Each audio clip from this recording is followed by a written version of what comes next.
గ్రంథాలయాలు జ్ఞాన సంపదను పెంపొందిస్తాయని, మనో వికాసానికి వాకిళ్లు తెరుస్తాయని municipal commissioner J. Rama Appalanaidu అన్నారు. స్థానికులు గ్రంథాలయాల్ని సద్వినియోగం చేసుకోవాలని సూచించారు.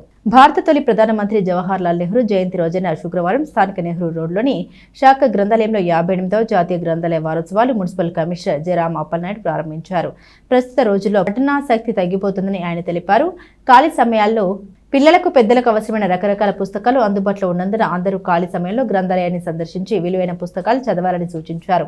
ముఖ్య అతిథిగా హాజరైన కుమార్ పంప్స్ అధినేత కొత్త సుబ్రహ్మణ్యం తన ప్రసంగంలో దేశంలో జరిగిన జాతీయ ఉద్యమంలో భాగంగా గ్రంథాలయ ఉద్యమం ఆరంభమైనట్లు గుర్తు చేశారు.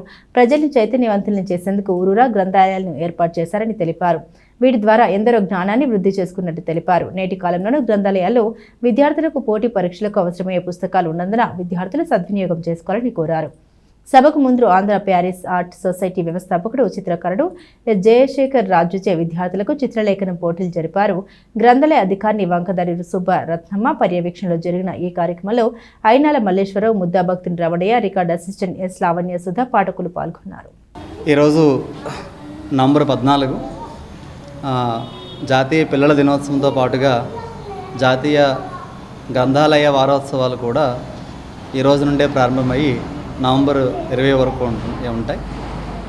అందుకోసమని ఈరోజు తెనాలి పురపాలక సంఘం పరిధిలో ఉన్నటువంటి జిల్లా గ్రంథాలయ శాఖలో ఈ కార్యక్రమాన్ని మనము స్థానిక పెద్దలతో అందరితో కలిపి ఈరోజు ప్రారంభించుకున్నాం. సో గ్రంథాలయ వారోత్సవాలు జరపడంలో ఉండేటువంటి ప్రధాన ఉద్దేశం ఏంటంటే పిల్లల్లో కానీ లేదా పెద్దల వాళ్ళలో కానీ పఠనం అనేది ఒక ఆసక్తిగా ఉండాలి. ఈ పఠనం వల్లనే ఒక మనిషిలో మానసిక వికాసంతో పాటుగా వారికి కావలసినటువంటి ప్రపంచ జ్ఞానం కూడా అలవాటు అవుతుంది. దీని ఉద్దేశం ఏంటంటే వెనక చదువు లేనప్పుడు ఆ రోజుల్లో చాలామంది చదువుకోవాలనుకునేవాళ్ళు. ఆ రోజుల్లో లైబ్రరీ అంటే తెలియదు వాస్తవంగా. మరి ఇది ఒక మంచి జాతీయ ఉద్యమం కింద ఇది స్టార్ట్ చేశారు. ఆ ఇంట్రెస్ట్ ఉన్నాళ్ళు వచ్చి చదువుకోవడానికి ఎన్నో రకాల గ్రంథాలు. ఇప్పుడు ఏదో కాలేజీ ఉందనుకో, ఆ లిమిటెడ్గా కాలేజీలో కావాల్సిన ఇప్పుడు ఏదో పెడుతున్నారు ఈ మధ్య. కానీ ఇక్కడికి వస్తే అన్ని రకాలు దొరుకుతాయి.